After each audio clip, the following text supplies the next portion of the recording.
My name is Patrick Malejak from PIARC, and I'm very happy to have you here with us today for our webinar on the impact of the COVID-19 crisis on responses from managers and employees. It's one of our in a series, a long series of webinars now, and I hope you will all enjoy it. I'm very proud to have a number of speakers with us today. Lauren Ellis, based in Dubai, who is with Atkins Acuity, Paola Felice from Italy, who is with ANAS, Brandy Hedrickson from the USA, who is with ASHTO, and Dr. Kenini Matthews from Lesotho, who is with the Road Safety Department. Thank you very much to our panelists for having made themselves available. A number of rules for our online meetings.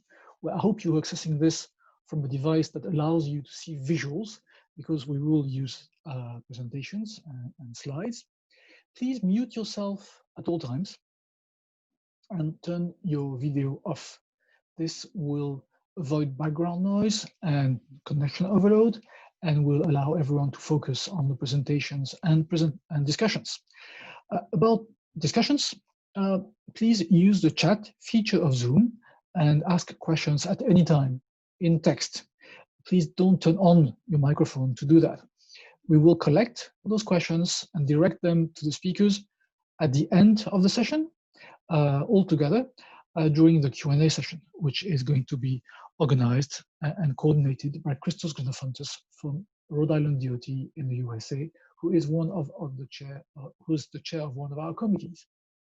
Also about your name in Zoom, you may want to know that you can rename yourself, and I invite you to do so that we can see your name and your country. This will enable everyone to interact with the other audience members better. So please turn off your microphone and cameras if that's not the case yet. Don't hesitate and ask a question, raise an issue, or even share a best practice from your country. This is really encouraged. This is why we are meeting. And for that, please use the chat feature of Zoom.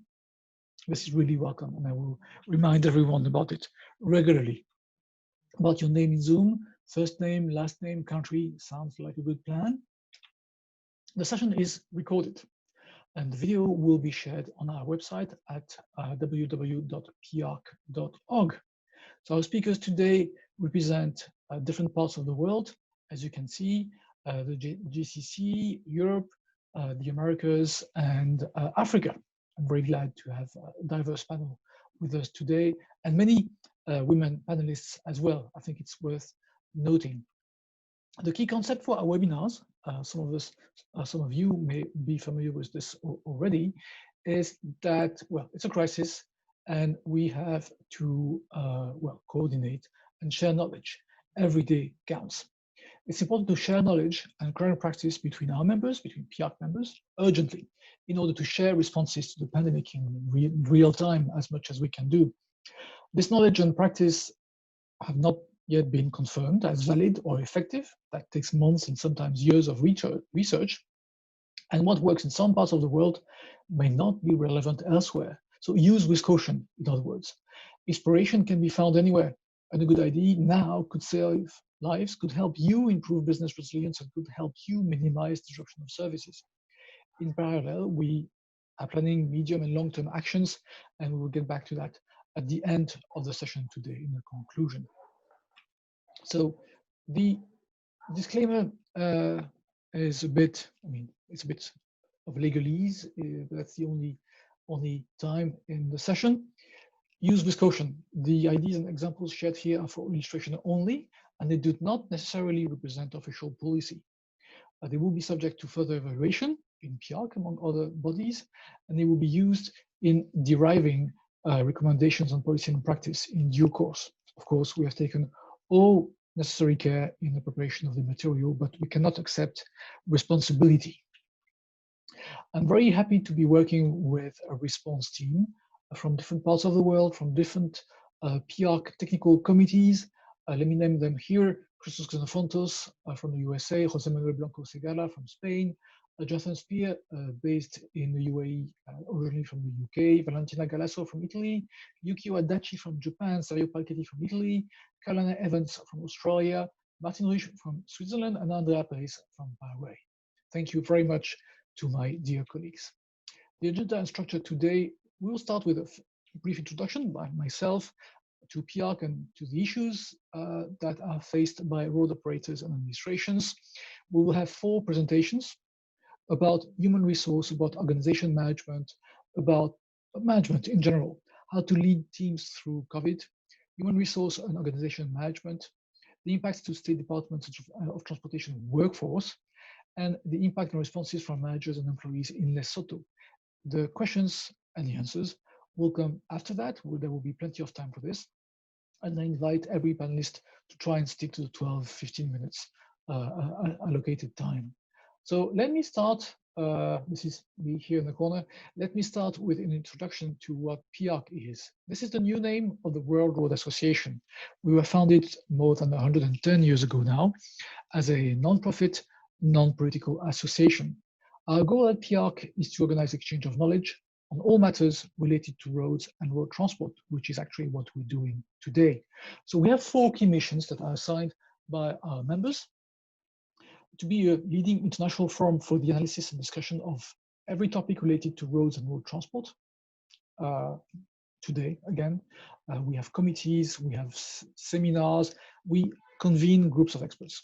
We identify, develop, and disseminate best practice and give access to the best international information. We do that, among others, through congresses. Some of you may have joined us in Abu Dhabi a few months ago for the World Road Congress in October 2019. We also publish reports. On average, we publish 1 report every month, and usually in French, English, and Spanish. We pay great attention to the needs of developing countries and countries in transition. We ask them what their expectations are as regards roads and road transport. We involve experts from those countries in our activities, and we organize seminars locally. And we also, that's the 4th mission, design and promote tools for decision-making, such as QRAM, which helps road operators manage dangerous goods in tunnels, and HDM4, that many of you, I'm sure, have heard about. I invite you to turn your camera off. We do that through the expertise of our members. We currently have about 20 technical committees or task forces, and in total, that's more than 1,000 experts from all over the world that are working towards goals that have been established in a strategic plan, a work plan that covers the years 2020 to 2023, which is available from our website, by the way, if you want to check it. So what are the issues faced by road operators and administrations? These are the lessons learned from our first webinars, and we hope that they help structure the analysis and the sharing of best practice. The first one is that everyone needs to ensure employees' health and safety in general. Well, that goes without saying, and this is something we will talk about in this webinar more in depth. The second issue is to maintain activity and business continuity. That's quite clear, not only for roads, but for every type of economic activity. Roads stayed open. You need to do that while revenues are decreasing. You need to make sure that your contractors are on board, that they have access to materials, and that this is all properly managed. The issue number 3, of course, is the impact on transportation. Traffic has decreased significantly in many countries across the globe, up to 90%. There's been a shift to other modes of transportation in some cases. Sometimes it's been very transitory, sometimes not so much. There's been a renewed interest in freight transport. And decreased traffic means decreased revenues, which doesn't make for an easy environment. Issue number 4, that's business relations. In PPP frameworks, for example, how do you ensure that a contract which has been signed is properly used as a tool to guide relations between all the parties? Issue number 4 is to maintain good relations with customers and stakeholders and work with bodies such as ministries of, well, foreign affairs sometimes, if you have to deal with borders, or health and regulations. Issue number 6, security in general, but cybersecurity in particular. Many of our colleagues, or many of us, are working from home or have worked from home, which means that our tools, computers, and networks have been more exposed than usual to cyber attacks. How do we handle that? All these topics were presented in more detail during our first webinars, and we have published 2 notes with the emerging findings from those. They're available from our website. We hope they are well, useful, and they will help you with the decisions that you have to make. They're available from our website for free in English, Spanish, and French. So what are we going to talk about here today? So it's about the organizational impacts and responses from managers and employees. So as we just discussed, the crisis is bringing major changes. Traffic volumes have, well, seen a significant increase in many countries. Changes in demand vary by mode. For example, sharp decrease for mass transit in some cases. Border controls between nations. Freight movement has become even more critical. And in some cases, but others not, contractors have not generally suspended works on construction sites. So one of the main questions is whether these changes are stable or not, or will remain, at least in part, after the pandemic ends. Towards the end of April in Europe, there's begun to be a shift in planning towards restarting of economic and social activity. Other parts of the world, like in Asia, have started that earlier, and other parts of the world are still trying to deal with the crisis. And we need to start thinking about the pandemic in different phases rather than a single event. And different responses are needed in each of those phases. And we need to plan for the post-crisis phase. As regards human resources, there's widespread application of closed spaces to be avoided, crowded places to be avoided, and close contact settings to be avoided. Working from home has increased, and in the short term, we need to make sure that our employees can work from home effectively. There might be issues about mental health, among others. This may also lead to new forms of organizational management after the pandemic. Are your staff members and your colleagues going to go back to the office or not really? And how do you handle that? And issues of cybersecurity. And we should not forget the economic impact. The economic impact is widespread across governments, public agencies, and private sector operators across the road and transport sector. Well, it's going to be a crisis. How do we deal with this? So management and staff need to be able to handle these changes. How can this be achieved? So this is the broad topics that we're going to present today and discuss freely. I invite, again, you to ask questions and share practice in the chat channel of Zoom. And I will now give the floor to Lauren Harris from Atkins Actuity, based in Dubai, for the first of the presentations. Lauren, the floor is yours. Thank you, Patrick. And thank you to the PIARC community for the opportunity to talk today. My name is Lauren Ellis, and I'm based in Dubai, in the Middle East, working for Atkins Security Advisory Business, which is part of the Atkins Global company. I bring over 10 years experience in organisational change and people advisory services, focused on helping individuals, teams and organisations deal with change across many sectors. COVID has affected me, like many others, on various personal and professional levels, but it's also provided a really great opportunity to really think about new ways of working, new organisational challenges, and thinking differently about how to lead our teams. It's with that I introduce my topic. As we know, the unprecedented challenge of COVID has brought many difficulties. Working with our clients and within our own company, I'll reflect on some of the challenges and what lessons and actions we can take from this to inform how we cope with the new normal going forward. Just to start off, I'd also like to provide some context of the situation in the Middle East. The number of cases has increased substantially since the beginning of May, notably across Saudi Arabia and Qatar, with then the slowing of the decline since Eid. As you can see from the bottom graphs, although high cases, the death rate remains very low compared to Europe or the Americas, reflecting a lower age profile of a largely expat population, and possibly development of better testing and treatment approaches since the pandemic started in the region in February. So what does this mean for the region and then globally, wherever you are today? We have all experienced firsthand the impacts on personal mobility and public transportation, with various levels of lockdown and restrictions seen across the world. As we'll see on the next slide, we're now starting to see some of these lockdown restrictions lift.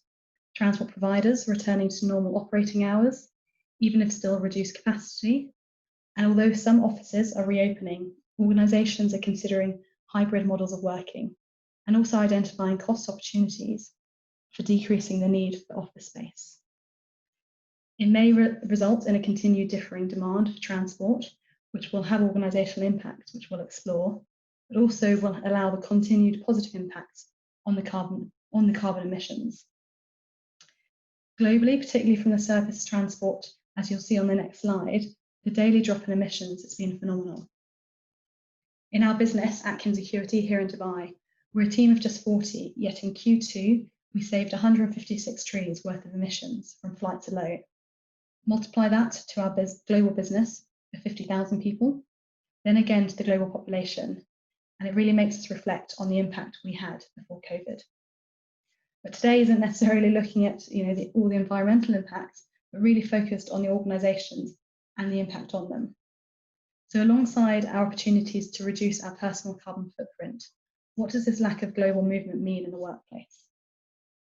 Remote working during COVID-19 has resulted in many positive and negative impacts, with which I hope you draw some parallels. 88% of organisations have encouraged or required their employees to work from home, as shown by the ISIS stat on the right-hand side, with a large percentage of people working like this globally. This has resulted in products such as Teams or Zoom demand growing exponentially, and many companies plan to permanently shift to remote working. Also, households have had to cope with not just working from home, but various pressures. Many people have had to balance working with childcare and homeschooling, a real challenge, but not just for families. Isolation and depression for people who live by themselves is commonly cited. Those in shared accommodation or working in the same room or perched in small spaces. And those who are lacking the support they could usually seek outside, whether it be for helping with care of disabled or even seeking solace from situations of abuse. These personal matters, then layered on top of some of the other statistics shared by Workalytics, really paint a challenging picture. Day lengths have gone up 15%, less focused time to work yourself, back-to-back recurring meetings up by 25%, and inter-team collaboration also impacted. Although these statistics and some others cite more manager outreach and one-to-ones, this isn't necessarily positive, as in fact it's more likely driven by micromanagement, people trying to control their teams remotely. These are not just statistics on a page, but we've all witnessed these ourselves. Within my business, talking to our clients as well, it's a universal experience, which together we need to help address with each other's support. However, interestingly, in surveying our own staff and also the global statistics showing that there is a desire to keep working from home, it can't all be bad, with the benefits of working from home must be outweighing the negative. No commuting, flexible working hours, time for family, and better opportunities for healthy eating or exercise. So what have been the biggest challenges causing the negative impacts, and what lessons can we learn from these to focus on the good and leave our new normal one which is more positive than ever before? So firstly, in terms of some of the challenges, I'm sure there's many others we could discuss as well, but the first one which we've really recognised is the personal adjustment people have had to make. Working at home, often with limited private space, little proper office equipment, and a challenge to draw the line between work and home boundaries. This has resulted in the long hours, high levels of stress, and an expectation you're always online. Secondly, people's roles have evolved overnight and on a weekly basis. Not only are you balancing the new pressures of working remotely, using new unfamiliar technology, navigating, communicating with others in new ways, many people have had to take on new challenges and different activities without, again, the support of a team nearby. Whether it be COVID response activities, human resourcing challenges on a much bigger scale, closing down operations, writing new procedures, or negotiating payments with suppliers. And thirdly, the challenge of staying both physically and mentally safe. Many people, particularly in more operational organisations, find themselves inactive. People are isolated from friends and family, particularly in our region here where we're heavily populated with expatriates and our families are overseas. And on top of that, people are in fear for their health with any action they take. All of this really makes an overwhelming reality that has been this pandemic, which I'm sure we've all experienced. All these challenges, among many others not shown here, pose organisations a significant people challenge. How do you help your teams through such an unknown time? How do you adjust boundaries, support a changing organisation, and reassure and equip your teams. From these three challenges, the three key lessons which we've taken away are these on this next slide. Firstly, we need to understand our teams better. How well did you know your team's personal home situation before COVID? How resilient are they to stress? And how do they best receive communication? If we had known this better before, we could have been quicker to support individuals when they needed it and found ways to help balance the pressures they are under. Secondly, we need to stop adapting what we had before just to be done remotely, but instead design our organisations and roles to be more resilient themselves and reconstruct how things are done. We cannot transplant prior ways of working to new hybrid models, but must equip leaders with the right design of teams, the right processes and skills to lead going forward. And thirdly, in transport and road organisations and many others, safety is always critical to our cultures. Should we have not also had well-being as a central role? Stress and pressure existed before COVID. We must use the pandemic as a lesson that individuals will always need corporate support, whether it be COVID specific or more generally encouraging healthy lifestyles. A greater focus on this could build confidence and reassurance among our teams and individuals and encourage them to discuss topics such as physical and mental well-being more frequently in future. And so finally, what actions do I recommend from these? I won't talk through all these points in detail, but again, just touch on some key aspects. Creating flexible staff-centric policies will help equip us to be responsive to our team's needs in the mid to long term. Leading this centrally to give a framework within which people operate to ensure flexible options, yet avoiding silos of practices or a divisive organisation. And with that, identifying what investment people may need to best operate in this new way. Redesigning aspects of the organisation to be resilient to the new normal, but not just adapting to the old. This is also ensuring that leadership are balancing both physical and virtual presence where they need to be to empower and lead their teams, particularly as we start to seek possible hybrid office situations. And then finally, reassessing and investing in a more central role of staff, health and well-being support as a strong commitment to the teams that they will be equipped with what they need. We recognise that obviously in quite a cash-strapped time, this may seem challenging, but there are opportunities to identify potential cost savings from things like a reduced need for office space and using that into action to demonstrate the importance of leading your teams effectively. Why is this important to organisations, but in particular in the transport sector? Customer experience is directly connected to employee experience. The best customer experiences are delivered by engaged employees. The more we can help lead our teams effectively now, the greater experience you can support your customers to have as they start to return to travel. And finally, I just wanted to touch on a few examples of some things that have been happening around the world to help teams cope in these times and going forward. On the next slide, we'll see that within Atkins, on the top left, we've designed a series of educational and stimulating activities to help entertain children, particularly important at a point now where parents are long out of ideas. So whether you want to create a hotel on Mars or many different options out there. Offices are also considering the right mix of office space versus fully remote, or in most cases, somewhere in between. And when doing so, reclassifying roles into employee segments based on where they need to be.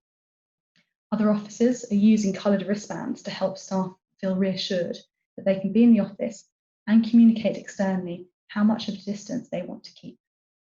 Meanwhile, organisations such as BT and City have been awarding staff to reflect their efforts during the pandemic. Just to wrap up, I hope these ideas and actions give you some food for thought to take forward.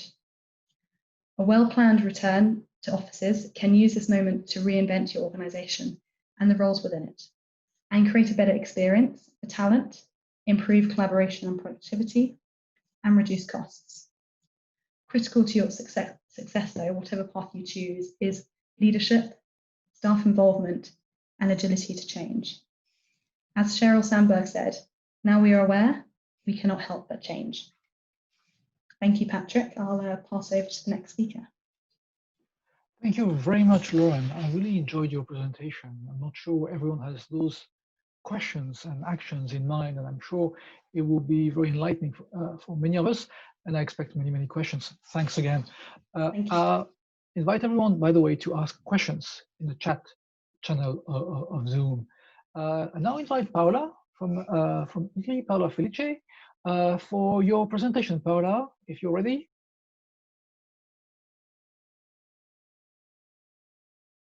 Just turn yes, on. yes, Patrick. Perfect. Yes, Very I am good. free. Thank you. Yeah.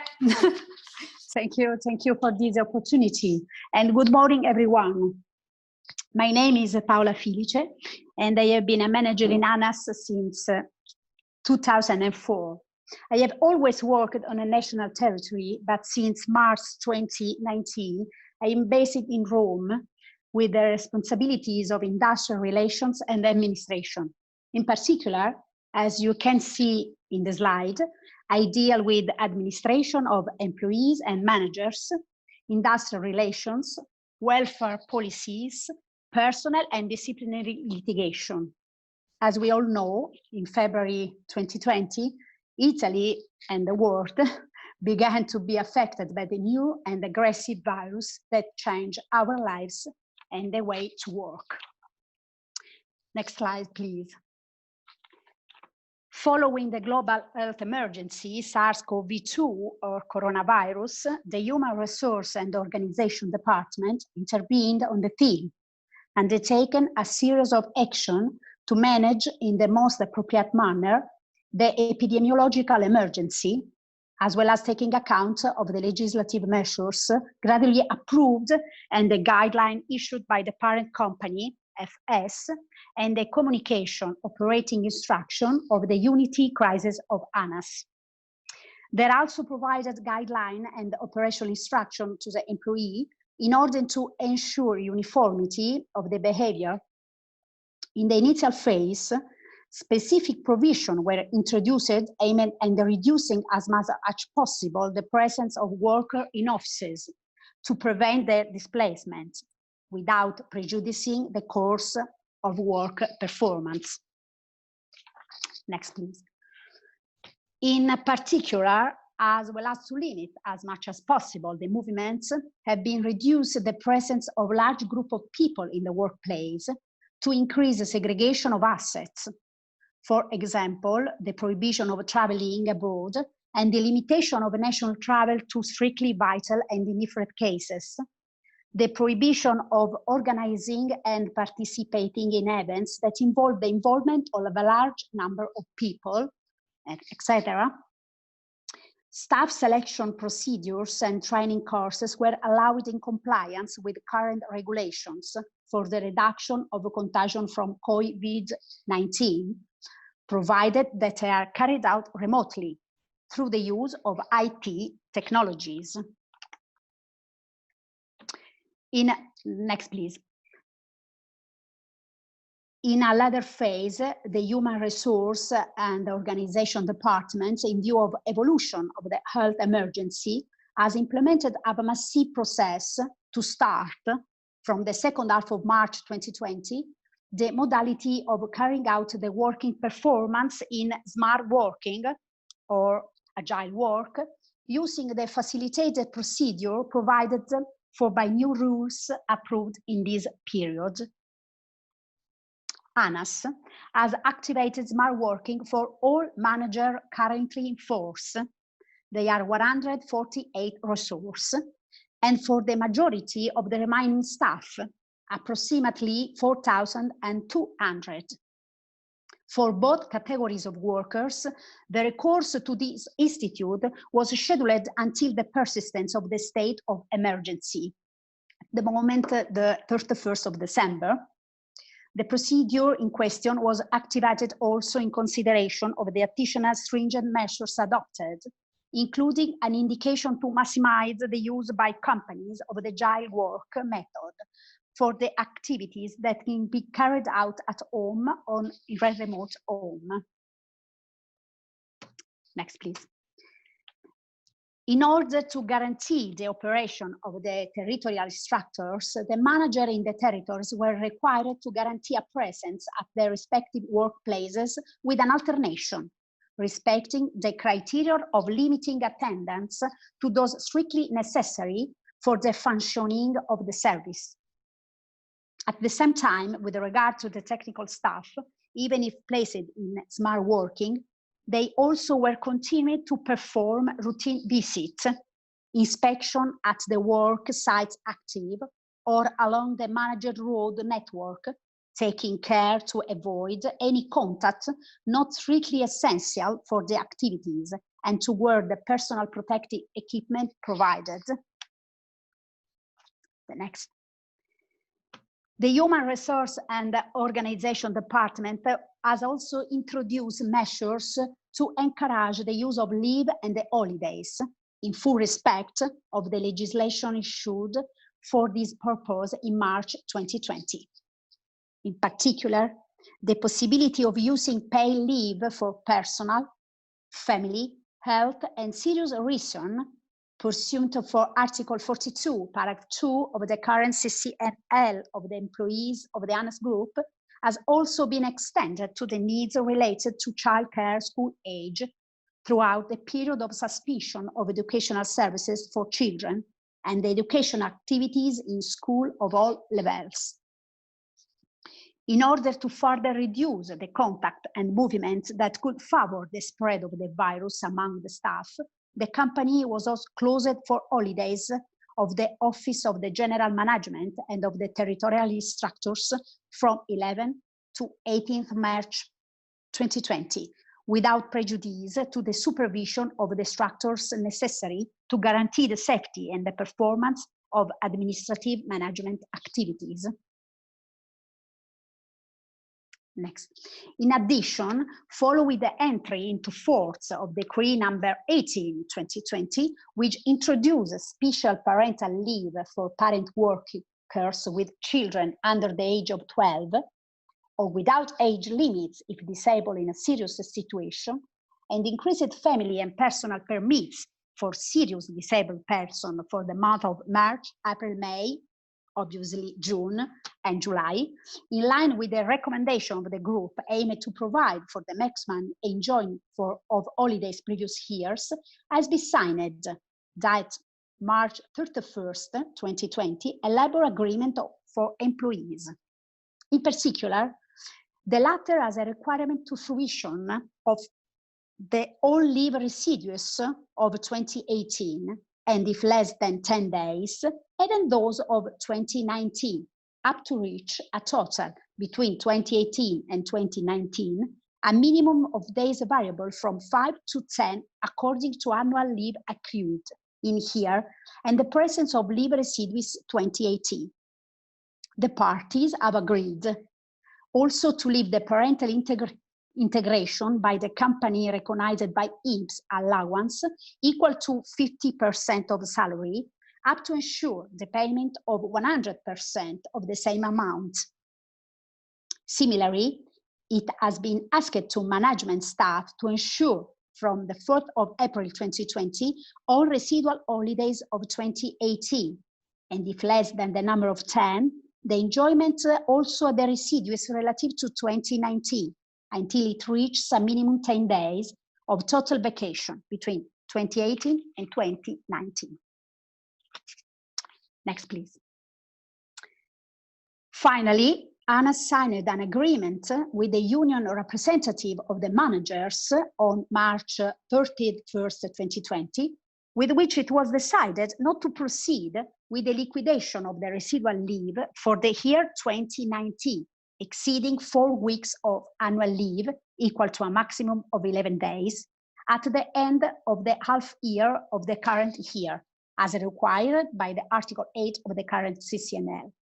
The days of leave not paid will be donated to the collective account of Solidarity Company to meet, with a view to the spirit of solidarity between colleagues, the needs of certain groups of workers falling with the most vulnerable and or enjoyed in terms of law. Next, please. In the same agreement, it also been recognized for managerial staff who benefit from the special parental leave introduced by Legislative Decree 18/2020, the integration by the company of the relative indemnity paid by INPS up to guarantee 100% of the remuneration. After this matter, my presentation is ended. Thank you for your attention. I'll be at your disposal for any further questions. Okay.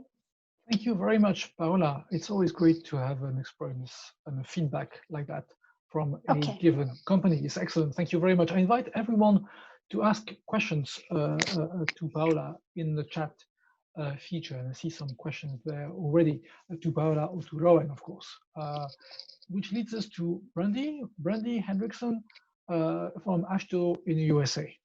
You're very welcome. Hello, well, good morning or good afternoon to everyone. Yes. Can you hear me? Yep. Yes, very well. Thank you, Brandy. Oh, terrific. Well, thanks so much to Patrick and to PIARC for this opportunity today, but also for the entire series for this forum to be able to discuss these really important issues and really provide best practices to this wonderful community. So thank you for having me today. My name is Brandy Hendrickson, and I am the Deputy Director at AASHTO. And prior to coming to AASHTO, I had the opportunity to serve as the FHWA Acting Administrator here in Washington, D.C. And then before going to Federal Highway, I worked many years in the Indiana Department of Transportation, and most recently there as the Commissioner of the DOT. I also have a certification as a professional in human resources, and that's why certainly issues of workforce and organization are very interesting and important to me. So I'm happy to be able to have this conversation with you all today. I'll say that I already have something that I'm going to take away from this, and I love Lauren's suggestion of the colored wristbands for when you return to work to indicate your kind of your comfort level with person-to-person interaction. And so I'm really glad that I was able to hear that suggestion, because I think that is a terrific one.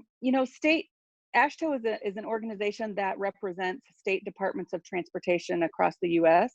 And state DOTs really have been at the forefront of the COVID response.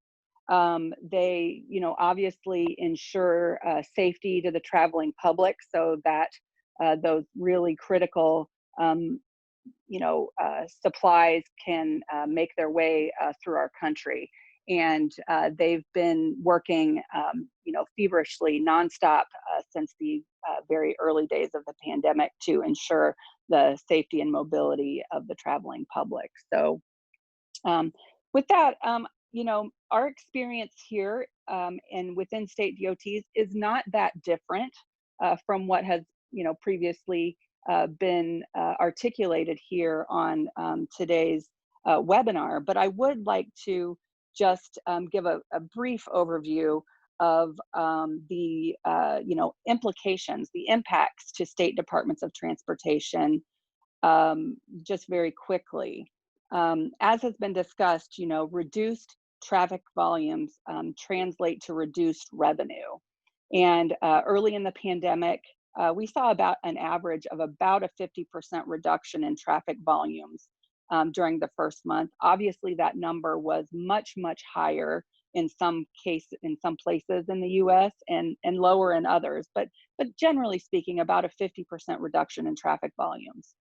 AASHTO has estimated about a 30% reduction in state revenue for transportation over an 18-month period. So from the early days of the pandemic, that number will be much higher. But as you look over an 18-month period, about a 30% reduction will be experienced in state revenue for transportation. And as a result, AASHTO has requested $50 billion in federal funding to replace lost revenue at the state level. And as a part of that request, we also requested a significant amount of flexibility in how those funds would be able to be spent. Really, federal funding here in the US is not generally available to be used on operating expenses such as payroll or rent payments or keeping the lights on, as we like to say. But we really did ask for a significant amount of flexibility in how these funds are able to be spent. And it, as a part of the HEROES Act that has been proposed, that flexibility has been built into that proposed legislation. We anticipate that over the course of the summer, phase 4 relief package will be considered in Congress. So we are optimistic that there will be relief included in that for state and local governments. There's been a significant impact to construction and maintenance activities, although it has not been a one-size-fits-all approach within our state departments of transportation. For projects that were already active and in the pipeline, we saw a wide range of actions that were taken. Some state departments of transportation accelerated their projects to get things done more quickly and to take advantage of reduced traffic volumes. Some state departments of transportation took a more conservative approach and kind of a wait and see kind of attitude and put some things on hold. We do also expect an impact to the summer program and to the letting schedules throughout the summer and fall.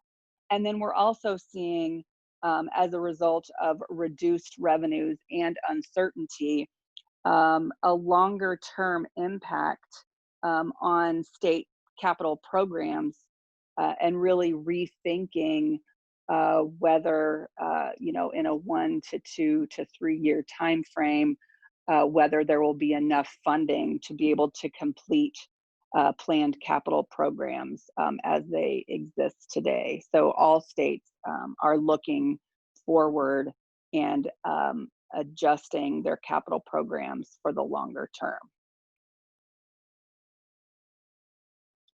There's also obviously an impact to operations, and early on in this pandemic, we saw activities around coordination among states and with the federal government for truck size and weight permitting, again, to make sure that those critical supplies and equipment could move freely around the country. We also saw a lot of discussion and a lot of activity around rest area operations. We knew that making sure that rest areas were open and operational was also very important as an oasis for those truck drivers that needed to move that critical freight. But we also saw that states were challenged in a lot of ways to keep those rest areas open and to ensure that the workforce that maintain those rest areas were kept safe, and that cleaning protocols were where they needed to be to ensure safety of employees and also safety of the traveling public. And then we also are seeing and saw early on an increased desire for trends in traffic to be reported and analyzed, particularly by executives within each state. So the governors of each state were really looking to state departments of transportation to have a greater understanding of the impact of COVID on traffic and the decisions that they were making at the executive level in terms of reopening and the like to traffic. And so there has been an increase in the desire to have that information reported regularly up to the governors of each state. Turning to the impact to state DOT workforce, it has been very interesting that in a lot of state departments of transportation, employees are stepping up into new roles. We've seen in some states that departments of transportation are involved in the transport of medical supplies.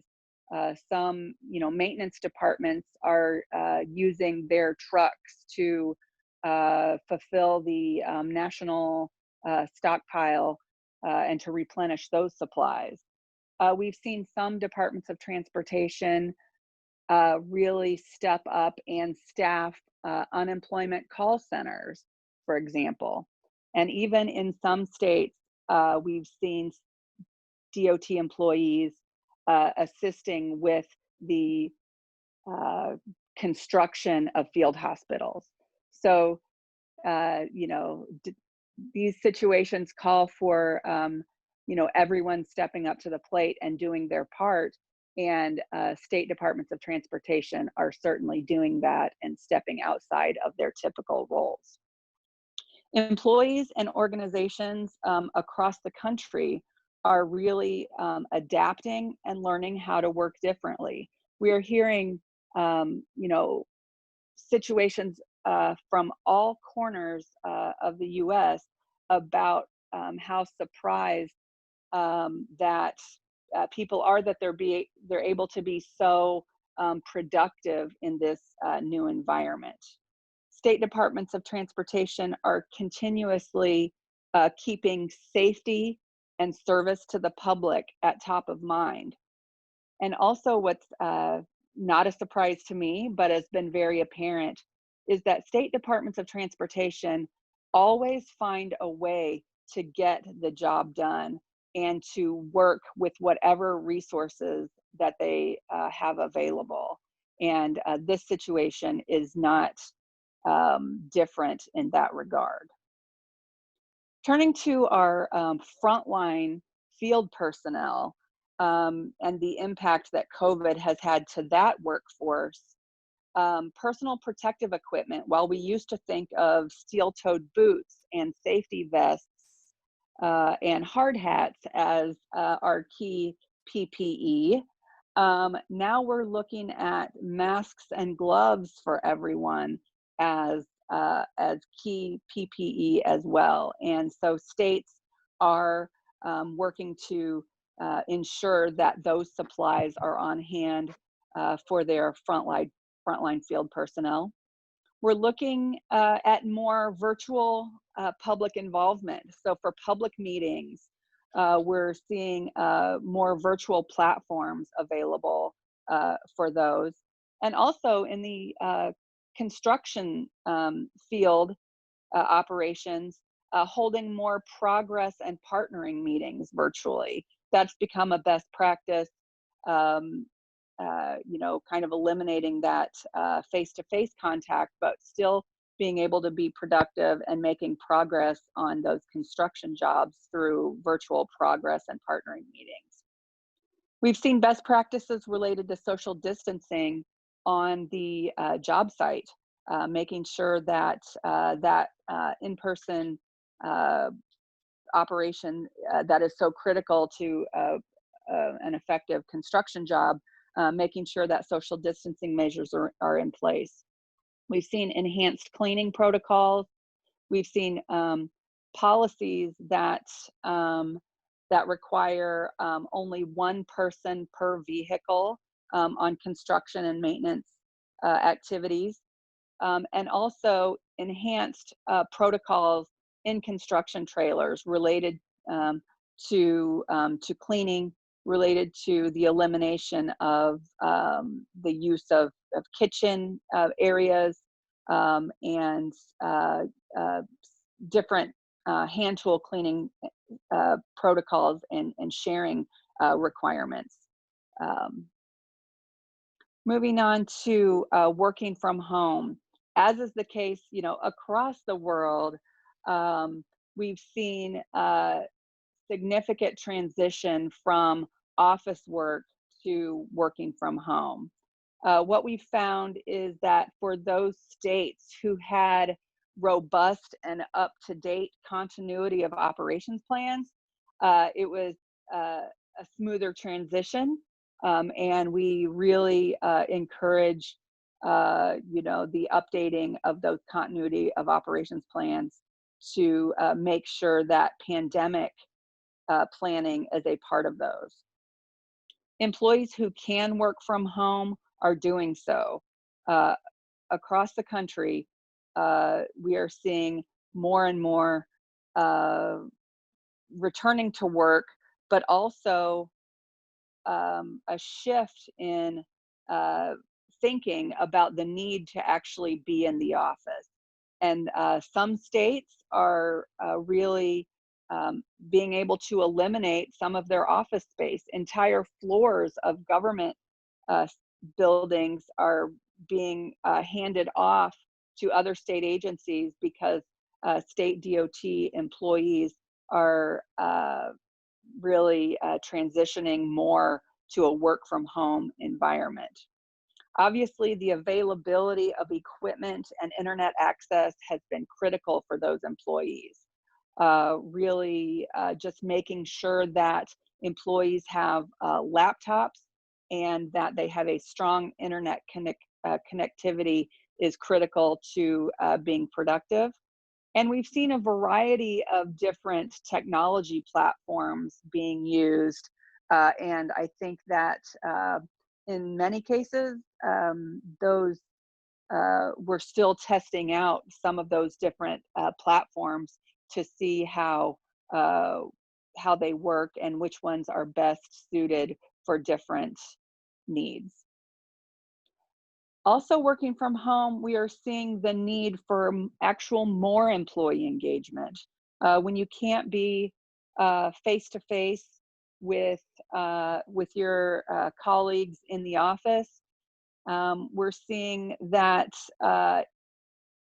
different virtual meetings and face-to-face video platforms are being used to maintain that employee engagement. We're seeing many off hours social engagements happen with our employees. We are really seeing maybe time set aside in meetings to connect on a personal level and not necessarily talk about work, but talk about things that are going on in your personal lives, including, entertainment options or different book club reading opportunities and playing games maybe where historically we would just be focused on business. So really using virtual platforms to encourage employee engagement has been really important during this time. We've also seen that increased communication from management is so important during this time. Making sure that leadership is sending more frequent messages than normal, or providing more touch points on what's going on and how decisions are getting made, and making sure that those communications are frequent and transparent with employees to ensure that employees are, continuing to feel connected to the workforce. We're seeing a skyrocket in online training opportunities. One, so that employees continue to be productive while working at home, but also using these training opportunities to strengthen the workforce of the state DOT community. As was mentioned, lines are certainly blurring between work and personal space. you often see kids in the background when you're having meetings, or pets who are becoming active participants in virtual meetings. And then the just hours of work, you know, in order to balance that personal time and the needs of work, you might have hours earlier in the day or later in the day. And we're really seeing that lines blurring between work and personal. And then many states are taking a look at their work from home policies. What was normal, or what expectations were considered 4 or 5 months ago related to work from home. We've really learned a lot in the past few months about how productive we can be, and states are really considering whether or not they need to be making changes to their work from home policies. Again, the financial impact is huge to the workforce. With reduced revenues at the state level, we certainly are seeing impact to travel policies. Not only, you know, do employees feel safe traveling, but are there funds available to travel? Employee pay in some states is being frozen. We are looking at, in many states across the country, but handled in different ways, employee furloughs or employee layoffs. We're also seeing in some states, some employees who may be eligible for retirement who are saying, you know, it's just not worth it. Now it's really a good time for me to go ahead and retire and enjoy life for a little while. Looking at AASHTO as an organization, we are, you know, faced with very similar situations as our state departments of transportation. We, back in March, shifted to a 100% work from home environment.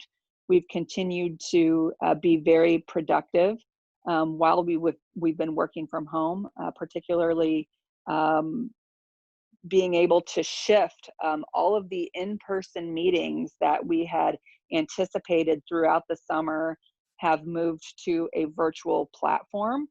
We have really been able to adapt very quickly to meeting technology that has allowed the very critical work of our committee structure to a virtual platform.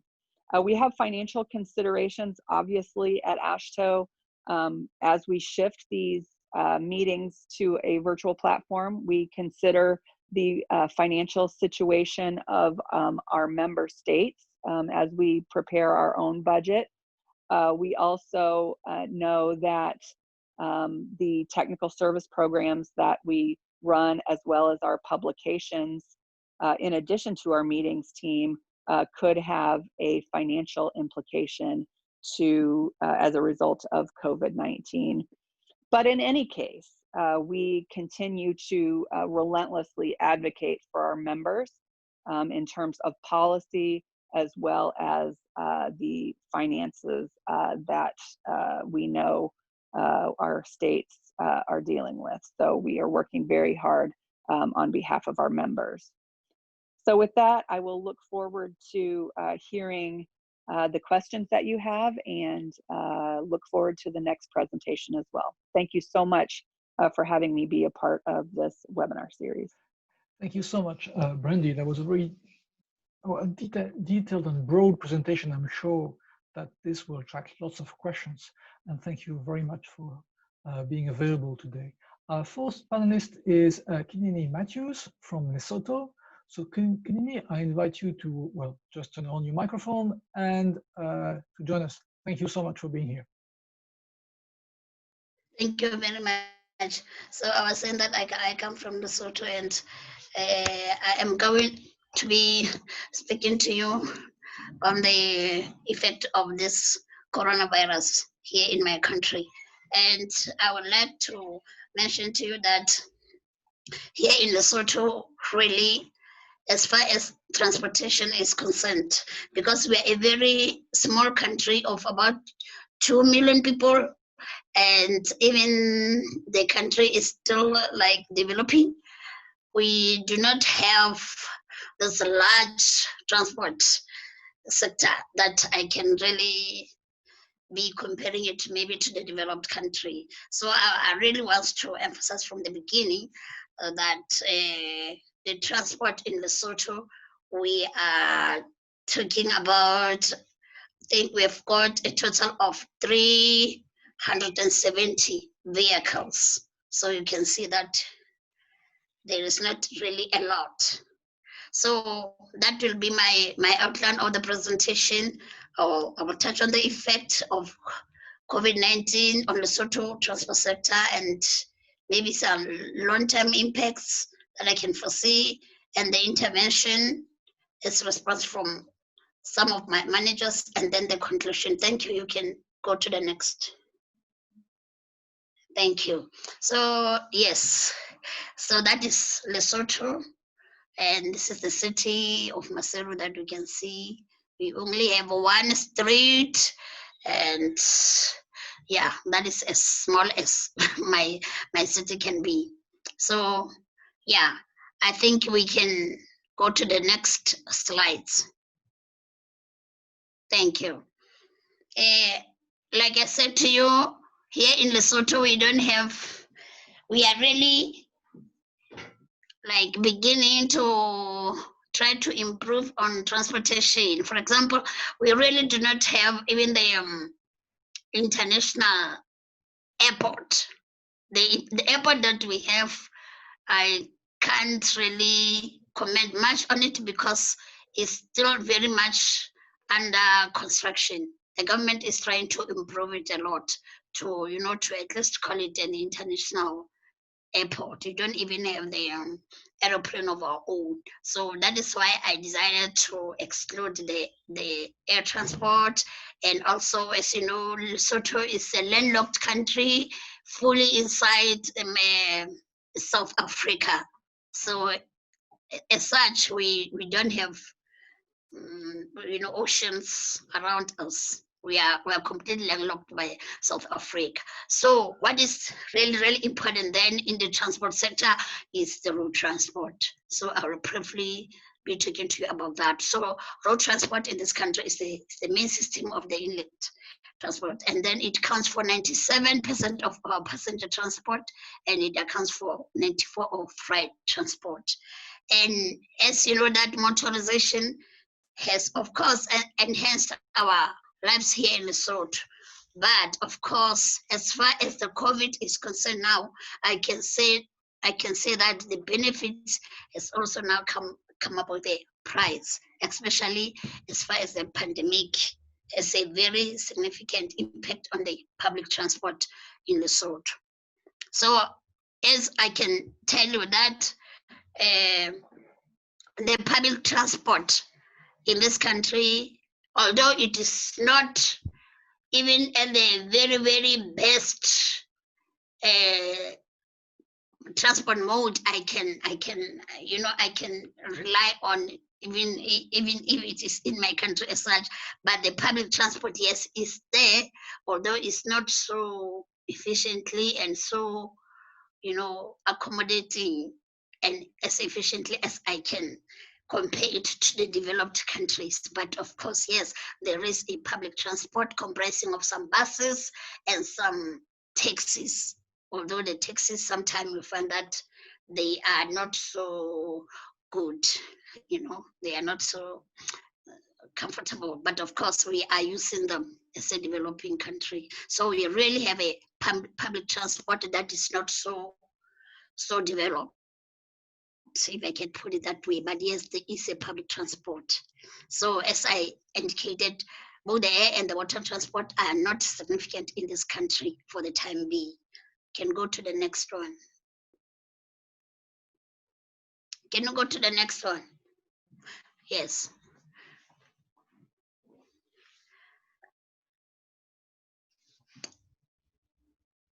So the impact of COVID-19 on transport sector in Lesotho. I will say that since the public transport is mainly in the hands of the Basotho operators, we don't have the public transport that is owned by foreigners in Lesotho. So what's happened is that because of this COVID-19, you'll find that unfortunately, there's been a very drastic fall in public transport usage. Remember, we don't even have a lot of other choices that we can say we have to be using it. We don't have many options. But unfortunately, even there's been a drastic fall in the very public transport usage, meager as it is, but there's been a fall due to the lockdown, leading to the demand for passenger transport be adversely affected.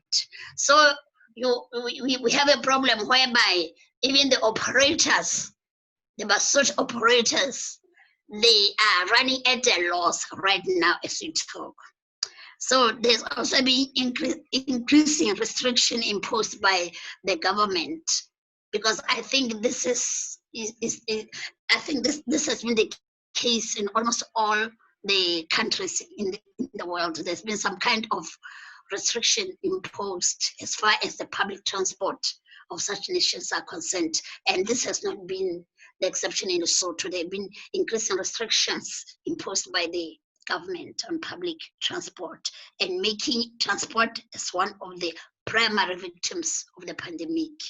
And also the freight segment has had a mixed short-term effect in terms of transportation demand, to the extent that some of the textile industries got closed, resulting in loss of jobs. I think just here in Maseru City, where I'm staying, we have textile industries, and we have about 430 workers that are employed by these textile industries. Most of them they are from the Asian countries.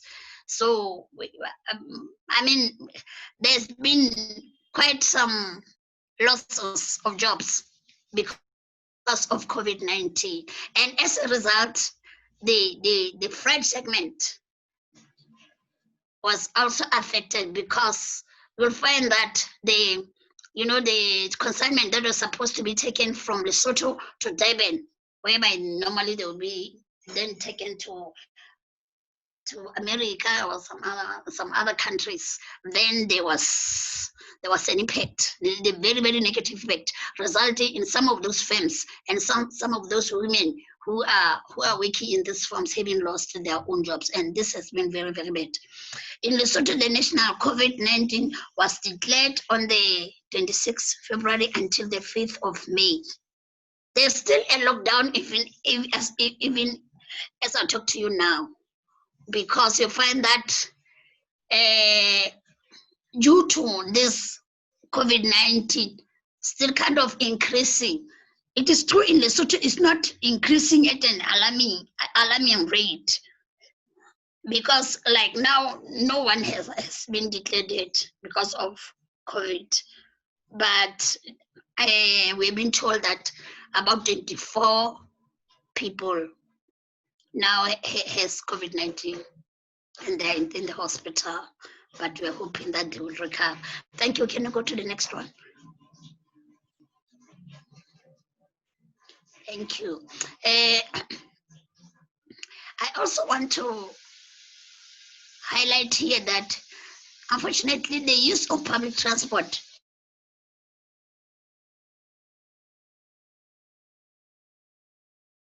has been implicated in my country as the virus, is spreading from person to person. So unfortunately, public transport, has been implicated. As a result, the people are now even fearing to use the public transport. Even myself, I'm really not so happy to be using the public transport right now. So also this, as a result, there's been a loss of revenue in transport sector, and the loss of revenue in transport sector could prolong financial loss well beyond the coronavirus outbreak. So I think also this is very obvious, because the way that the revenue had been lost, you'll find that I don't see it anytime soon that the sector will be recovery. We can see that if the financial problem will go beyond the coronavirus outbreak, and also falling of fuel tax revenue, fare removal on the tax or bus system to accommodate social distancing. This social distancing thing is now a mandate. I mean, this has hit hard on the transport sector, because they had to cater for that. So there's been a removal of fare to accommodate social distancing. Okay, people will more likely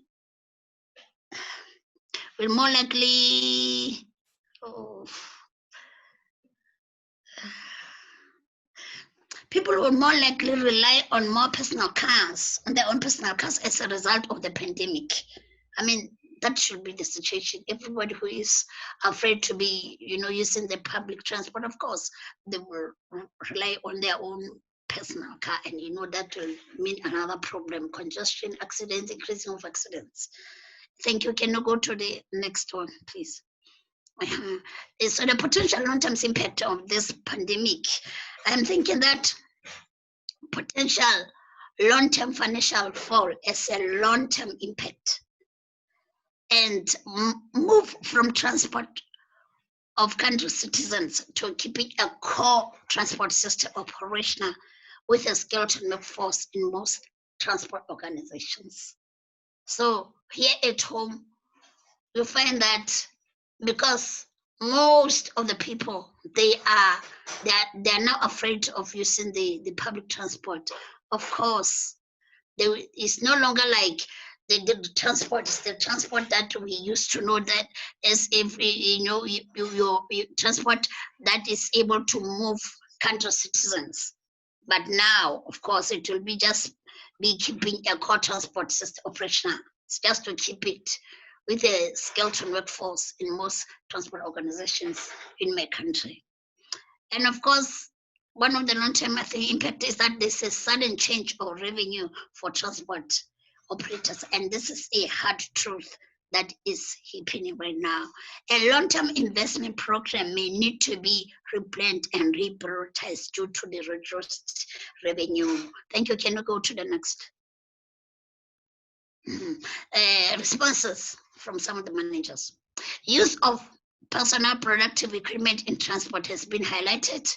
It is very, very good that the PPE should always be, available.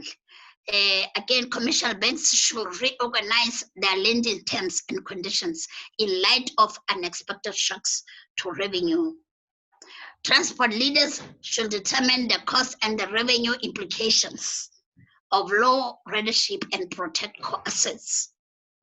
And transport organizations should ensure that transport networks can continue to operate throughout the lockdowns measures to strike a balance between reduced operations and providing key essential workers to be able to comply with the COVID-19. These are some of the responses from some of the managers that I interviewed. Thank you. Can you go to the next one?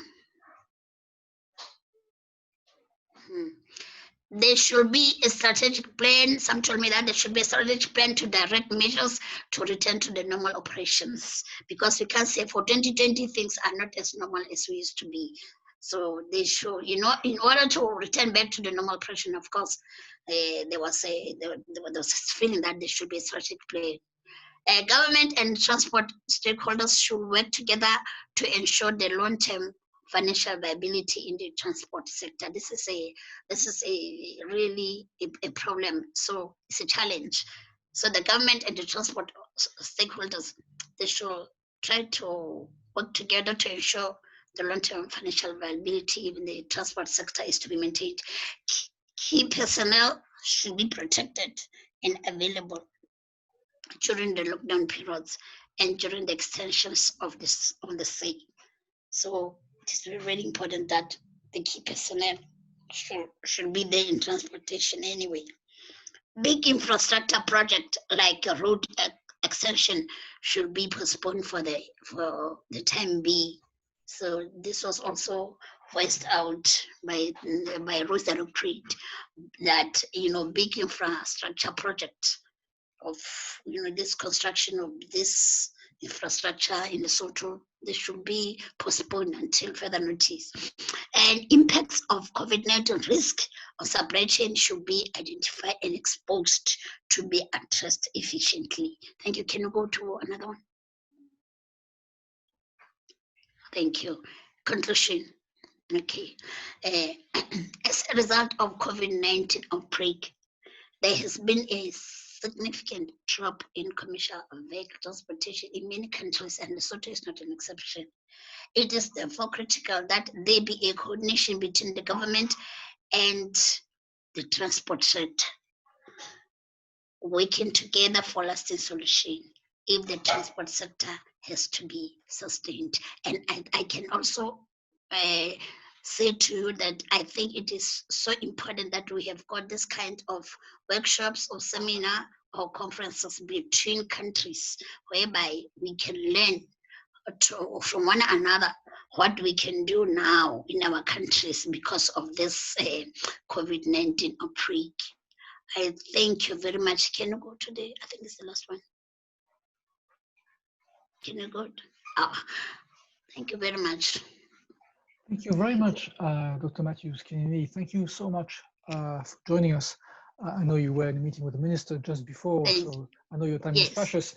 So I invite everyone to continue asking questions in the chat. This is the end of the panel session part of the session today, and the next session part is going to be moderated by Christos Xenophontos. Christos is with the DOT in Rhode Island State in the USA, and he has checked the questions on the chat, and he will continue doing so.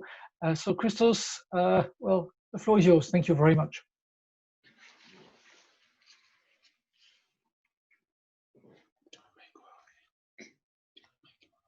Okay. Christos? Yeah, thank you, Patrick, and thank you once again to all of our presenters for the excellent material that they shared with us today. And of course, thank you to all of our attendees for joining us for today's webinar.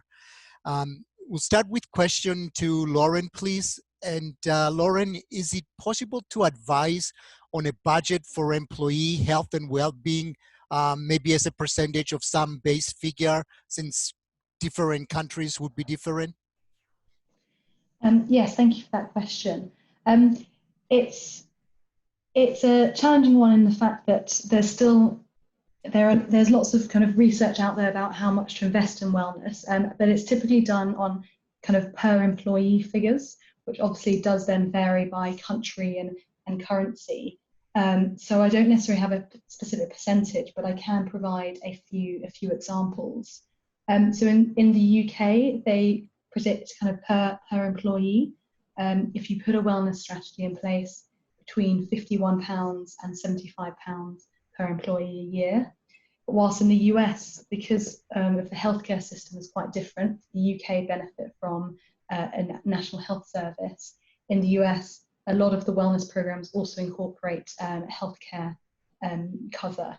And so there, the range goes from about $200 to about $1,200, but averaging at about $750. That includes, medical health care. So I think the main thing, though, I'd kind of recommend, though, is around looking at what health outcomes you're looking for, because in deciding the investment, you can look at the return on investment around productivity or absenteeism, things like that. So what health outcomes what are you looking for? And then you can look at the specific interventions you need to do. And depending on your country and the national healthcare system in place or not, the cost may unfortunately vary quite significantly. But there are lots of very affordable, cheap things you can do in many countries, and even little things, very popular things are fruit bowls and really small things like that. So hopefully that doesn't directly answer your question, but I hope it gives some food for thought. Thank you, Lauren. Our next question would go to Brandy. And Brandy, are you aware if any state DOTs expect or facing litigation from employees who felt that their health and safety was not handled properly? I've not specifically heard of any state that's currently facing that, but you know, there's always a possibility, and you know, it wouldn't be surprising to me that if one state or another would potentially face a lawsuit like that in the future. Thank you, Brandy. And you know, one of the things that we do as part of the PIARC webinars, we're actually working on future reports, and a lot of the information as it becomes available, you know, we'll incorporate as part of our future work as well. Our next question will go to Kinini, and Kinini, fare was removed on taxis and buses. Were they compensated for the loss of revenue?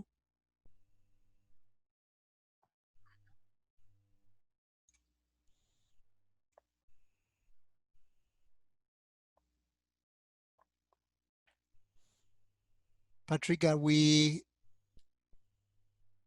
She seems to have left, actually.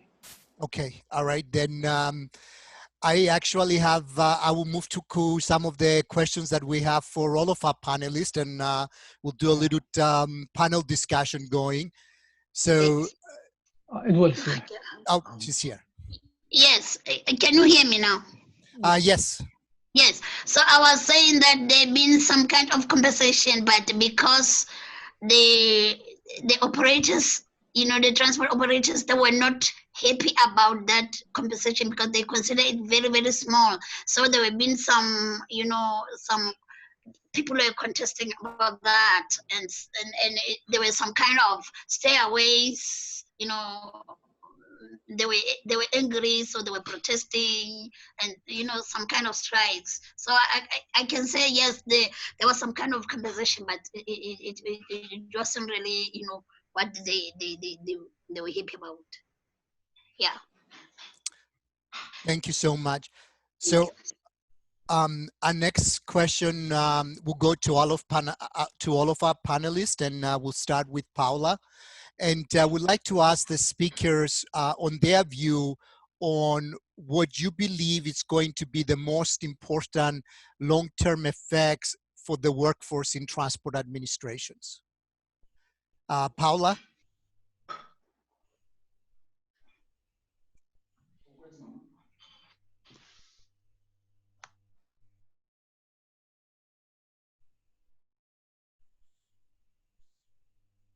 Patrick, Paula is still, it's still muted. Okay, but she can unmute herself. Let me try and do that. Yeah. So, Paola, if you could unmute yourself because we cannot hear you. Okay, then maybe while we're waiting for Paola to work out the technology, we'll go to Lauren with the question. Yes, thank you. From my perspective, and this would apply, this is more for general organisations, which I think would apply for transport administrations as well as more. I think there is a long-term kind of positive impact and potential risk around workforce's trust in the leadership and the negative impact that could then have in kind of coming years. So if I think workforces at the moment are judging their companies and their employers and leadership on how they are reacting and how they are managing with COVID during this time, both in their immediate measures as well as their kind of short to medium term response. Depending on how organisations respond to COVID, you know, we'll start to see some cases of workforces going against their leaders, or when the job market becomes more secure again, wanting to leave and seek a better employment. So I think, but it's also an opportunity for organisations to think that, you know, how you respond and what you do in the next few months is going to could really build that trust with your teams. And so yeah, so I take it very much from, I think, that kind of building trust and that culture that you want in the long term is going to really react to the actions you take, and employees will remember that for the better or for the worse, depending on your response. Thank you, Lauren. And may I direct this one to Brandy now? Sure. I think another really positive thing that will have long-lasting effects is organizations really having confidence in their ability to adapt quickly to change and be resilient. We've seen, you know, operations from top to bottom within state DOTs being impacted by this pandemic and to their operations financially, operationally, culturally.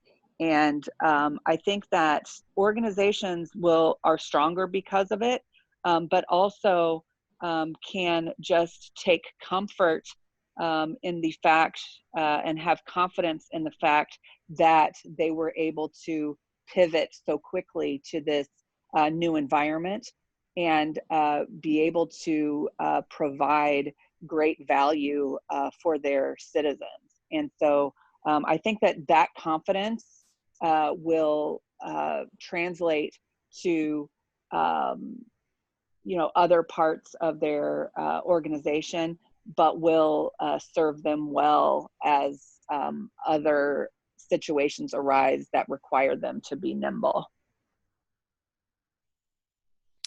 Thank you, Brandy. And Paula, could... Yes, I am here. Yes, thank you. Sorry, but I have a problem with my PC. That's a problem.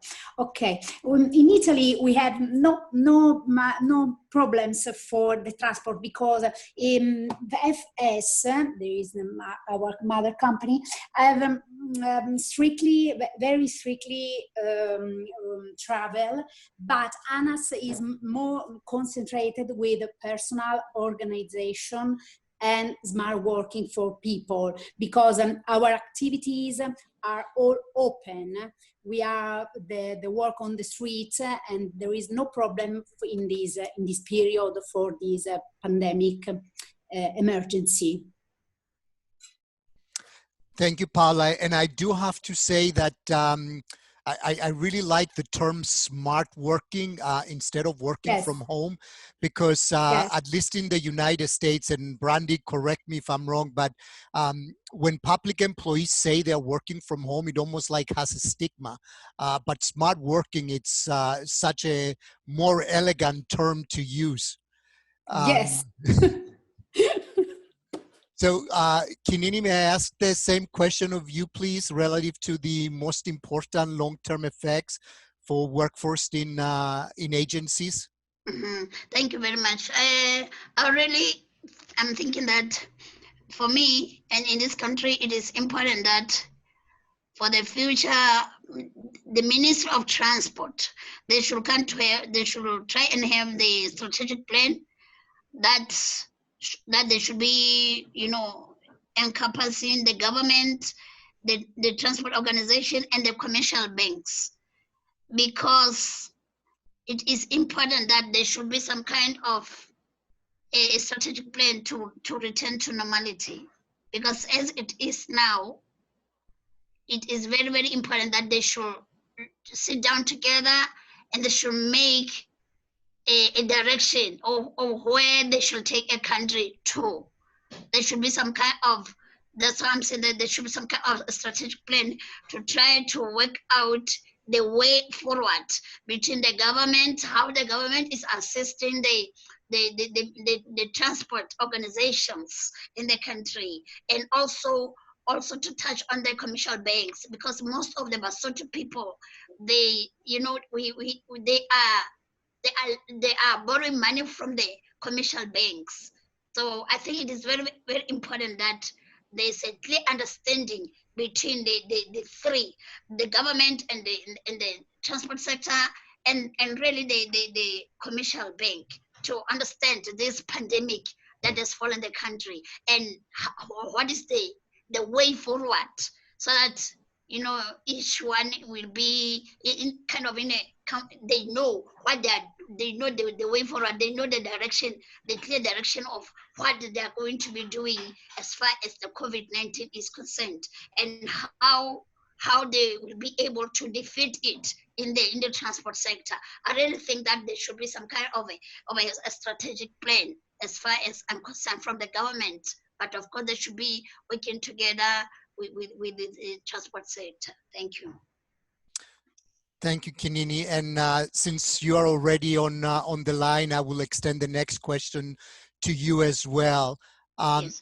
How do you make social distance in public transport when there are so many people in the station? And are masks mandatory in addition to physical distancing in public transport? Yes, the two of them now, they are the mandate, the mask and the social distancing. But what is happening that you will find that because here at home we don't have so many transport. The transport operators, they are already complaining about the social distancing. So that will teach you as an individual that they are only able to comply during the day. During the day when the law enforcers are around here, you see, they can comply. You find that according to the regulation that they've been made as far as COVID-19 is concerned, the saloon car, they have to take 3 people. They will do that during the day. But once it is in the evening, you'll find that it's no longer the same. Social distancing is no longer that. And you find that even the buses, they've been given a number that you should only be taking this number only. Even the taxis, those taxis that were taking 15 people, they are now supposed to be taking 9. And you must believe me, they are forever, the operators themselves, they don't understand about that kind of they think is inconveniencing to them. Another thing that is a problem in Lesotho is that this COVID-19 hasn't really been so terrible, if I can put it that way.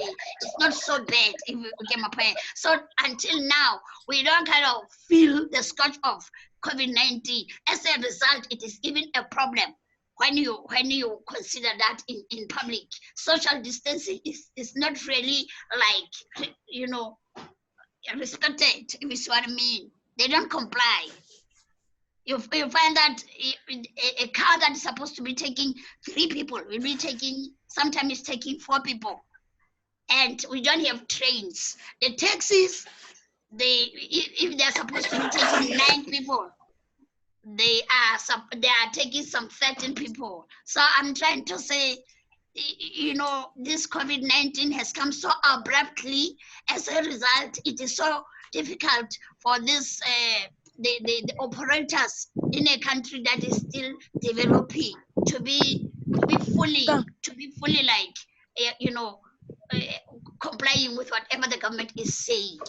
So in a way, yes, there's a mask also compliance, but not that much, and also the social distancing, but it will not be also as is expected by the government. Thank you. Thank you, Kinini. The next question I have for Paula and Brandy. Paula, did you have to shift staff from one department to another? For example, freight seems to have been very important. Did it require more resources? And then in Brandy's case, has that something that you've noticed state DOTs needed to do? Paula? No, yes, I'm here. No, we didn't shift any person in ANAS in this period. There was a smart working, and the administrative people have the smart working, and the technical remain to their place. And if they are in smart working, they went on the road to see the work, but there are no shifts in this period. No, nobody. In the U.S., as you know, as I mentioned, we have seen state DOT employees stepping up and taking on new roles even outside of the DOT. So working with other state agencies within their states to provide support for the COVID relief efforts. So standing up field hospitals, for example, or transporting critical medical supplies, or even staffing unemployment call centers, for example. But outside of COVID, state DOTs are used to shifting their workforces in a lot of cases, just as a course of doing business. A lot of maintenance employees come to construction in the summer, or construction employees plow snow in the winter. So the idea of shifting employees to meet the demand is not specific to COVID-19 era, but is really a matter of course of doing business for our state DOTs. Thank you, Brandy. Next question will go to Lauren. And Lauren, how can agencies set performance indicator for employees when they are working from home, which I will from now on always start calling smart working? Thank you. So there's probably a couple of things to consider. Firstly, your kind of normal performance management kind of tools and approach should still apply. So, you know, what are your strategic objectives? What are the objectives and KPIs of your team, and how do you cascade that to individuals, and making sure that's part of their regular performance reviews. But as part of the smart working, you may need more regular reviews depending on the exact type of work you're doing.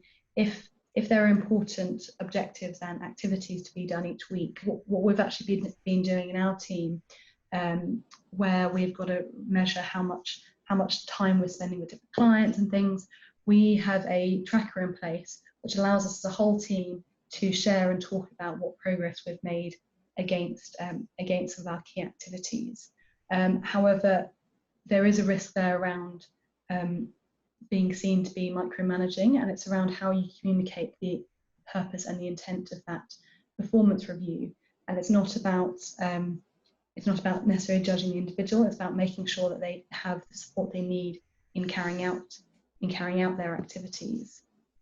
So you might agree with your employees and have an open discussion about how frequently you want to be reviewing their progress against their activities, and then putting in place said kind of methods to kind of track that, and whether it's using digital tools or even a spreadsheet.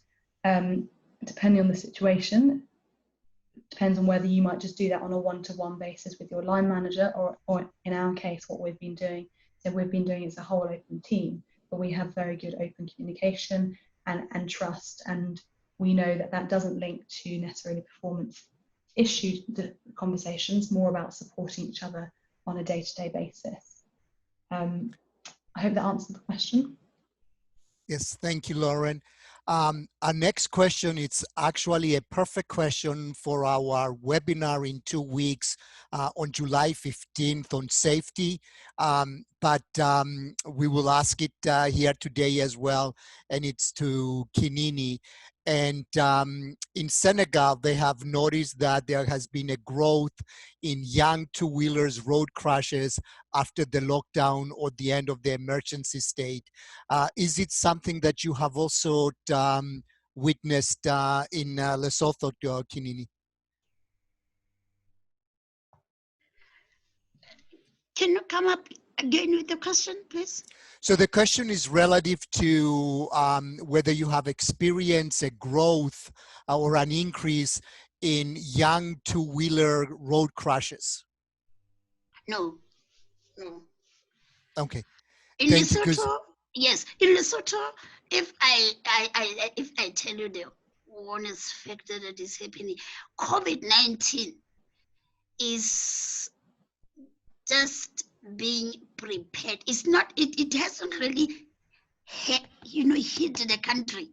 If you see what I mean, we are kind of at the beginning, because now we will be told that 27 people were infected. In the evening it's only 8 people actually, and 6 have recovered. 2 are still having the problem. So in this country, really, I cannot say 100% that the pandemic has been so terrible. You see what I mean? So, like I even told that there hasn't been one single report of death from COVID. So yeah, okay. We are still at the stage whereby I don't know if this thing is still going to be promote itself, but as I talk now, there has been any death from COVID. Thank you. Yeah, this was relative to road safety, something that has been really very important, where we will actually have it, as I mentioned earlier, a webinar on July 15th. Okay. Dedicated to road safety. Road safety. So our next question, we'll go to all of our panelists. And actually, I think COVID bonus might be more for private companies rather than public companies. So we'll address it to Paula and Lauren. So Paula, did you felt or it was needed to give a COVID bonus to your employees who have worked through the darkest hours? Yes, in the Italian rules give this bonus to all workers in presence in the March. And so ANAS gave this bonus to our employees. And thank you, Paula. With a salary less than 40,000 euros. Okay, only this one. Very good. Thank you. Laura, from the private sector, are you aware of any bonuses that have been given out for employees that they have been working through this?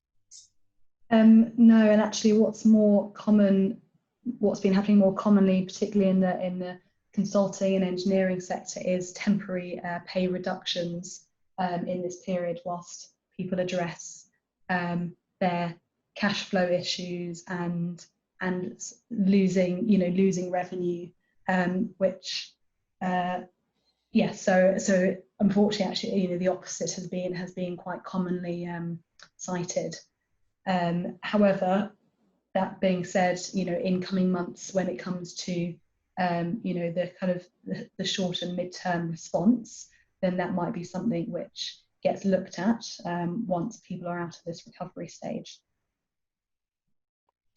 Thank you, Lauren. Our next question is to all of our panelists, and we'll start with Brandy, and it's relative about smart working, because as I said, I will not use the terms working from home anymore.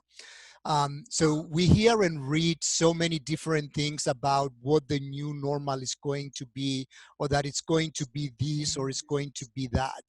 So from companies and state agencies, are they getting rid of office space, for example? How are they looking? Is there any practical real life feedback and any recommendations that can come out of what the new normal is going to be? Great, thank you for that question. So if you're gonna start using the term smart working, I'm gonna use the term the next normal, because I think that things are just changing so rapidly that we never know exactly what normal is going to look like. So next normal is my term of choice. But I will say that we certainly have heard from state departments of transportation that they are looking at their workspace. We know that a couple of states are giving up workspace. You'll have more employees that are setting up in what we call kind of hotel space as opposed to having dedicated offices where they would share a cubicle or an office with someone else who's there on alternative days. We know that some employees are shifting to a 100% work from home environment or smart working environment. And so yes, definitely the need for physical workspace will absolutely get smaller as more remote work policies change and adapt to this next normal. Thank you, Brandy. Lauren? Hi, yes, thank you. I'll cover briefly kind of two I suppose, scenarios. And one is that here in the UAE and other parts of the Middle East, before COVID, tools such as Teams and Zoom were actually banned, and you could not use any voice over IP outside of specific offices where they had put blocks in place to allow you to use it. And a lot of government departments therefore never even had used Teams before because it was not permitted. So the transformation that the government departments have gone through here in particular, and even our own company, we're a global company, but in this country we could not work from home before because we could not access Skype, we could not have video calls like some of our colleagues could globally. So in those cases, we know that the government departments have started going back. However, it's looking unlikely that they will turn off access again to these type of technologies. So, and there is a lot of government space, a lot of building and office space, and we are starting to anecdotally hear that they will start to consider whether they need as much space, and whether they can start to be a bit more flexible. But it has been a real massive shift change for the region. Within our own company, we are drafting at the moment our policy on what this new normal looks like, and it will be based around more choice around where you want to work, and actually giving some minimum requirements, so actually encouraging people to go into the office once a week and book a desk and align with particular team members, and then maybe longer term as well, having more frequent whole team sessions, and those might be then using, finding different space, so not going to the office, but actually renting conference rooms or space in hotels where we can all get together more regularly because we're not now seeing each other on a day-to-day basis. So yeah, within our company, we're definitely starting to work out what that looks like, and even considering things like WeWork spaces, how do you actually use kind of touchdown spaces elsewhere? But it is interesting to see, it will be interesting for us to see, particularly where we work with different clients, how different clients, in the next 3 to 6 months use their office or not. At the moment though, even though our government clients have started going back to the office, they are still interacting with us virtually, and they've not yet requested us to start coming to the office. So that might continue to be normal for some time. Thank you, Lauren. Kinini, may I ask this question of you as well, please, relative to what do you think the new normal would be, and any practical real-life feedback or recommendations relative to the transport administrations? Thank you very much. I think I'm thinking that the most important thing that I will recommend is that there should be motivational talks around works these days. because you see that people are afraid, people are stressed, people, they don't know whether they will still be living the next year. So I think there should be some kind of motivational talk. People should be motivated to like to live, so that they don't live in fear that tomorrow COVID will be on us. So I think that is important. As far as I'm concerned, there should be some kind of motivational talks. And also, in my country, we have never been waking at home because of so many reasons. One of those reasons that most of us we don't have resources. Some people, they don't even have electricity in their villages, in their cities, in their district where they are. Actually, we have only one city, and that is Masir. So in the district where they are, sometimes further there is no electricity. So the idea of working at home, Lesotho is just out. I'm thinking that what is also important is to work in shift. Right now, in my department where I'm working, we're instructed by the government to try and do some shift work, so that people, they are not like at any given time many in the department. So there is that shift work now, so that some people are at work when others are still at home. So there's that change, that is happening now. And what I also want to say is that because of this COVID-19, you find that the congestion that used to be on the road prior to COVID-19, now it is no longer there. So the congestion is kind of reduced in the morning and in the evening. In that case, the time taken to get to work is it has also been reduced. So it is very important that we of course we will still be coming to work. As far as Lesotho is concerned, we shall still be coming to work. Of course, the government has decided that we should work in shift. So we are able to contain these people. We are making sure that they don't kind of, they are not together. They're not a team of people in one place. So you find that because of that direction, from the government, I am sure that my staff is safe for now. But I'm still saying that as far as I'm concerned, I will be happy if the people are like I said, are motivated to still want to live. You know what I mean? To be told that there's also another year and another year and another year. So yeah, that to me, that smart working, as far, at least from the level of my country, it is important that I'm happy the way they have done it for now. Thank you. Thank you, Kinini. And Paola? And Minana's smart working wasn't used until this emergency. And so we use smart working in the same moment for 4,000 employees. It was really a hard work. But now probably we will use smart working in this modality until 31st of December for administrative.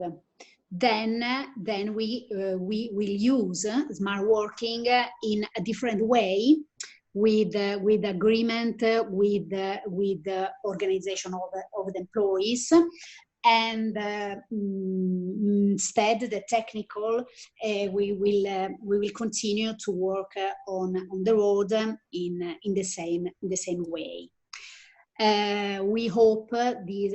I think this experiment, this smart working in this period, it was really indicative for a lot of person that stay at home with the family, with the child. It was a period very difficult in Italy and in the world. But I think in January we will do a different smart working, more significant with the help of IT technology. Thank you so much, Paula. And we have one last question to all of our panelists, and then we'll turn it over back to Patrick. So we'll start with Kinini, then Paula, Lauren, and Brandy. We know that looking at different generations at the workforce, that the new generation really has a big and vital role to play on the workforce. So what role do the new generations have as part of the workforce for the changes that we will need to face in the future? Kinini?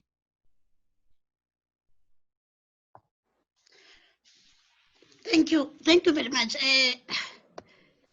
What I can say is that the role of the current generation, maybe the young generation, is to know that these are the future of any country.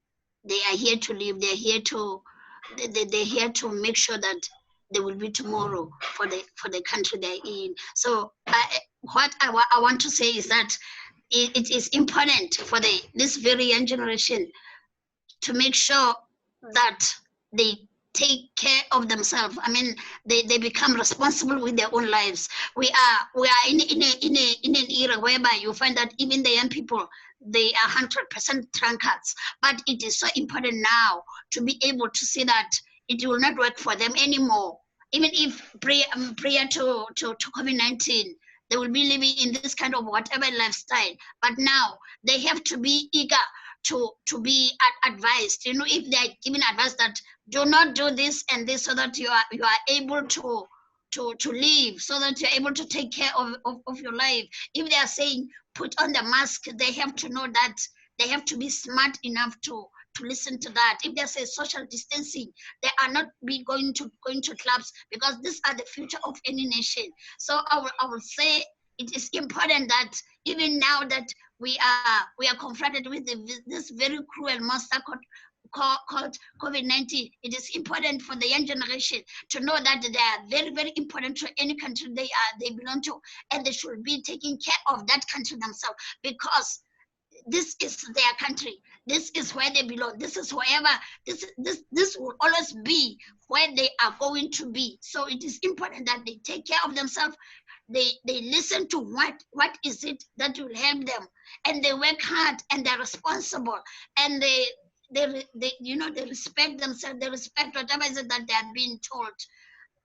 Yeah, I think that they should just appreciate and acknowledge that they are so important to us. They're so important to the country. They're so important to the future that we are looking towards to.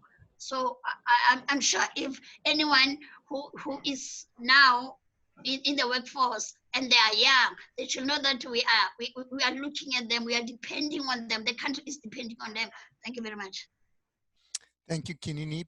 Paula?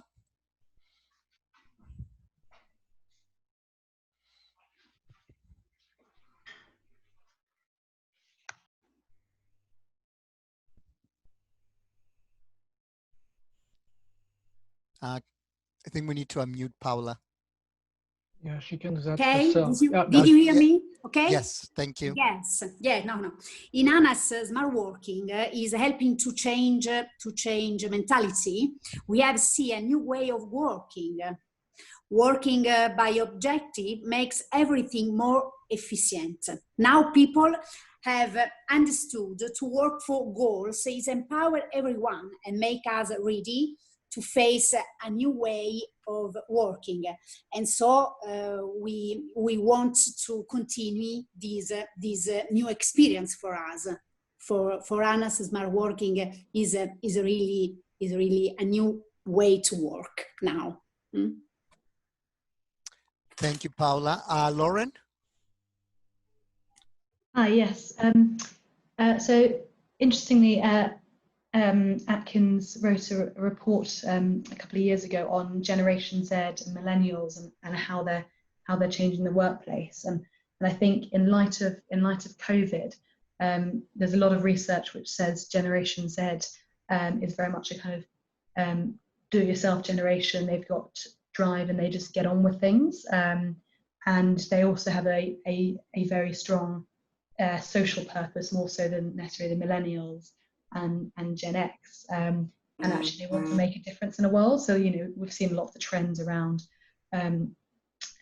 whether it's kind of carbon emissions or veganism or different things around. And I think Generation Z, in light of COVID, will also want to try and drive organisations to have a stronger social purpose. And I think as that generation become a bigger part of the workforce and would have experienced this pandemic, that social responsibility of organisations will have to increase.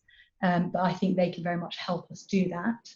And I think also even with millennials and Gen Z are more digitally, they're digital natives. So Gen Z are kind of first true digital natives. They've always been around technology. So I think as organisations, we should be using where we may still be struggling to adapt to different ways of working, actually encouraging that kind of the early adopters and the eager adopters of technology among younger generations to actually help the wider organisation as well.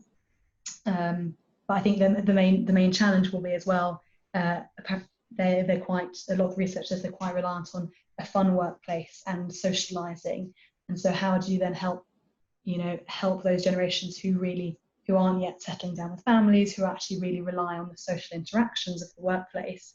How do you help them still have that social interaction when they're no longer in the office and then meeting up after work and having lunches together, things like that? So I think it's mostly positive how the different generations can start to work together during this time. Thank you, Lauren. And Brandy?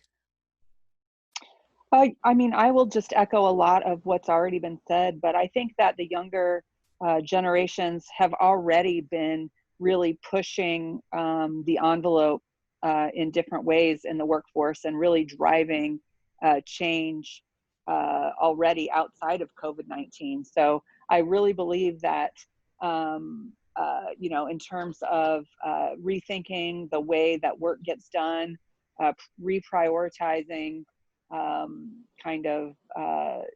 how the hours of work or the locations from where you work has really long been on the plate of the younger generation well before COVID-19. But and then I'll also reiterate that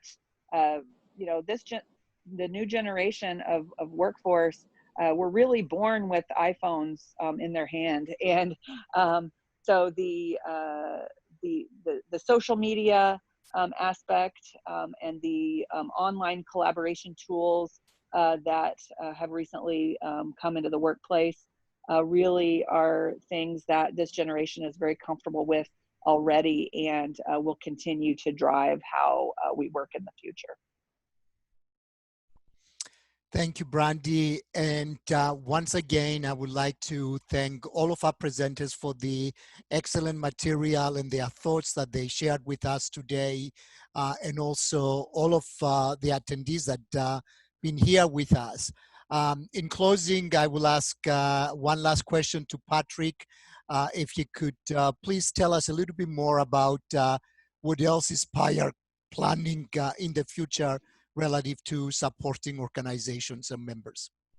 Thank you very much, Christos. And once again, thank you to all our 4 panelists. I think it was a very good time to reflect on the impact of the crisis on management procedures and workforce. And we've heard a quite wide range of recommendations today.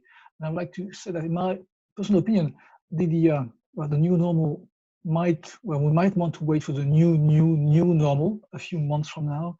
Maybe things will get back to the old normal. And I think in such circumstances, it's essential to organize webinars or whatever mechanisms, discussion mechanisms like we're doing here, to try and keep track of what's going on and what are the good ideas that some people are having in some parts of the world, because, well, it's not very stable, and we don't exactly know where this is going to go. So we have to be careful not to draw definitive conclusions, and this is why we're here actually at PIARC. So we have already published a number of notes. We'll continue organizing webinars. So I will send everyone an email message if that's okay with you. We have a couple of more webinars lined up. On the 7th next week, a webinar in French language.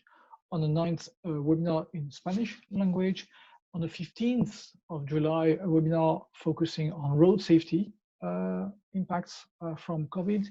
And on the 29th, we will have the wrap-up webinar, the last webinar of the season, if I can say that. And everyone will be invited, of course, to join and to register to those webinars. We're also working on an in-depth report, which is scheduled for September, and which will be available from our website. If you are interested to follow what PIARC's doing, I invite you to visit regularly this page here on the screen. It's easy to find from our webpage, homepage anyway. You don't need to register that. We have opened, and Valentina Galasso, who is the chair of our ITS committee, has set up 2 polls, one about issues that are of concern for our members, and the other one to identify stakeholders who would like to share that practice. Please don't hesitate and use those. They are also, those links can be found on our website. And thanks again to the response team, Christos Gnofontos in particular, and all the other ones. We would not be able to set up these the series of webinars without a team effort. And having said that, thank you, Christos. Thank you to you, Karen, Paola, Brandy, and Kinini. And thank you to all our audience members. Stay safe and see you next time. Thank you very much.